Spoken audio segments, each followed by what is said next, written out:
Livingston Philanthropies is a New Jersey nonprofit that aims to feed the hungry, clothe the cold, and house the homeless. Here to tell us more about these programs is CEO Jeff Friedman.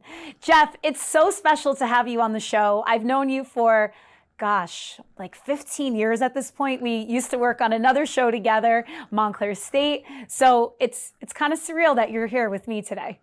Well, it's really fun for me, and to see what you've done with this show. And I watch it every week, of course, and Laura's show. And it's really, I'm so happy for your success, and I'm happy for the state because look at what you guys are doing to cover what a lot of us, or at least some of us, want to see. Well, this is our little way of giving back, but it nowhere compares to what you are doing with Livingston Philanthropies. So tell us all about it.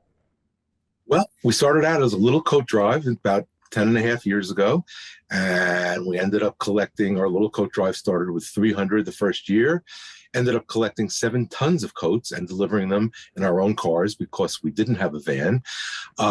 Did fundraising, became a 501c3 nonprofit, and some dollars came in, and we bought a van, and we reinvented. This is the biggie. We reinvented rather for the pandemic because I couldn't go down and deliver anymore. So we reinvented in many different ways and became what we are today. So take me back to the beginning, though. You are a prolific local director, numerous Emmy Awards. How did you parlay all of that experience into being a philanthropist? That's a good question. It's really a calling. It's something that's been inside of me, and it's like anything, Lisa, it was an evolution. So I started at St. John's Soup Kitchen in the kitchen. One day a week at lunch. It was right near our TV studio, and from there it just went on to glove drives and clothing and food, and then all of a sudden it hit me, coat drive. And I thought, okay, I can do this. And I was still working in TV full time. Me, I always had 3 different jobs and at the same time. And one thing led to another, and we evolved, and we became the 501, as I mentioned. And here we are today, purchasing and delivering just a ton of needed items for folks that are either living below the poverty line or actually out on the streets, Lisa. Wow. How do you connect with other nonprofit organizations to coordinate these deliveries? Yeah, we sure do. We do everything on this end, but then to deliver, we needed places to deliver to. So I found many nonprofits in Newark that need exactly what we were purchasing, and we are purchasing right now today and delivering. I have about 5 distribution partners, I call them, and they're really wonderful. And I know these folks now for 10 years, and it's really great. We deliver, they give out, people give, and it's sort of a neat little circular flow, kind of like the economy, but it's a different economy. I'm going to say one more thing. People ask, well, geez, what do they need? Well, my answer is always the same. It's everything, absolutely everything, in terms of just surviving day to day. And this is just not Newark. Newark is a microcosm of many cities and rural, by the way, rural communities around the country. So you mentioned how you kind of had to switch your efforts due to COVID-19. Now that we're coming out of the pandemic, what's going to be the next step for Livingston Philanthropies? The next step is I want to be able to be in a position where I can buy more stuff for the people that need it the most. But what about people watching? How can they get it to you? Do you have a warehouse to house all of these items? Well, they can certainly, they can do several things, Lisa.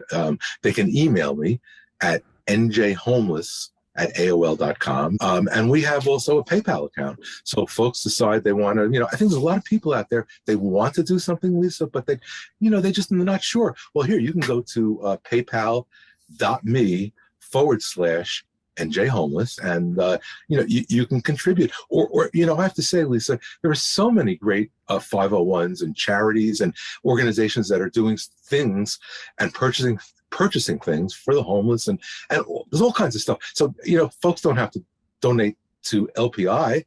I would like that, but there's so many places to do it that just do a little something, make a difference, and that would be really cool.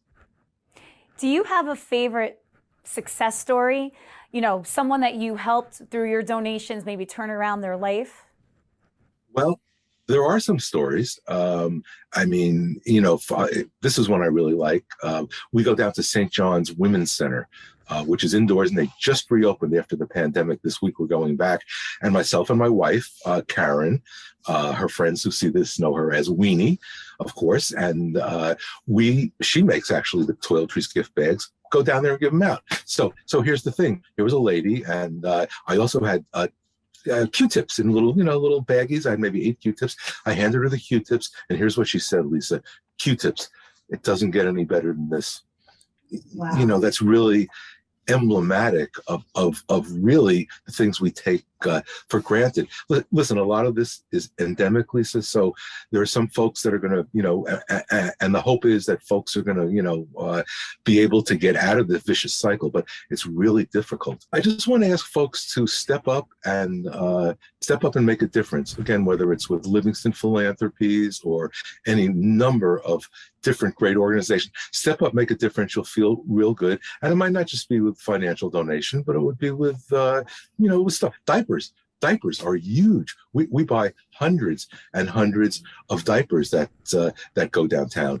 Again, there's a monthly, there's a million food giveaways, free food giveaways. One at Newark Emergency Services for Families, Executive Director Amina Bay. Once a month, we buy produce. LPI buys produce. Could I do this 3 years ago? No, I had no money. We couldn't buy anything. So each month, and it's coming up again next week, we're purchasing between $2,000 and $2,500 worth of fresh produce that we deliver, and they give it out the next day. So there's just, if folks just go online, they can find a million things to help with. How many people are you working with? You mentioned Weenie. Is there anybody else on your staff? Well, we have, we're all volunteer, number one, including myself. So basically, I don't know what the percentage is when folks contribute, but it all goes to either buying stuff for people, or, minor, costs like insurance and, things like that. Basically, I handle all of the administrative, financial, fundraising. As you know, that's a pretty busy, just about a full-time job. My wife is the VP of the foundation, as I mentioned, the nonprofit. She does the toiletries, gift bags, and some other things. And I have 3 volunteers that are just wonderful. And I've had many over the years, they come and go. But my 3 volunteers, I call them my muscle, because I've gotten a lot better. I can actually carry a 50-pound case of produce, which I didn't think I could do. Meanwhile, for them, that's a toothpick. It's not a problem. Including my volunteer should I say his age? Let's put it this way. Alan Wishengrad is well into his 80s. He's been a physical guy all his life. He comes over, as I said, when I need muscle, and he'll grab these things. And he's throwing them in the van. He's an amazing guy. But there's 3 folks like that, and otherwise we kind of make it happen that way. Well, Jeff, thank you so much. I know when you're not doing Livingston Philanthropies, you're enjoying Maine lobster, so enjoy that. Yeah, heading up to Maine. I really appreciate it, Lisa, and you keep up the good work too. And that's so great, so nice of you to invite me, and so great to get the word out about Livingston Philanthropies Inc. I'll close now with our mission, and it's to provide for the homeless, the profoundly poor, and the disenfranchised. That's what we do, and folks can help us, as you are right now, Lisa.